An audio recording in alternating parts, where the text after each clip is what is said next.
ठाण्यात taste drive दरम्यान भीषण अपघात. ठाण्यात टेस्ट ड्राईव्ह दरम्यान भीषण अपघाताची घटना घडली आहे.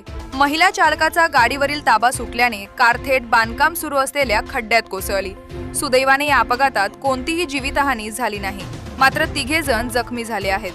ठाण्यातील नौपाडा परिसरातील उत्सव हॉटेलच्या मागील बाजूस ही घटना घडली. एका कारची टेस्ट ड्राईव्ह सुरू असताना महिला चालकाचा गाडीवरील ताबा सुटला.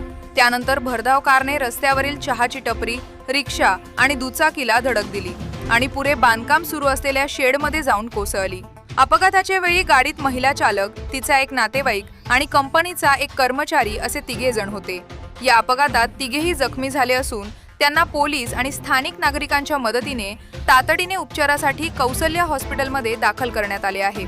घटनेची माहिती मिळताच नौपाडा पोलीस आणि ठाणे आपत्ती व्यवस्थापन कक्षाचे पथक घटनास्थळी दाखल झाले असून खड्ड्यात कोसळलेली गाडी बाहेर काढण्याचे काम सुरू आहे. तसेच या अपघाताबाबत पुढील तपास पोलीस करत आहेत.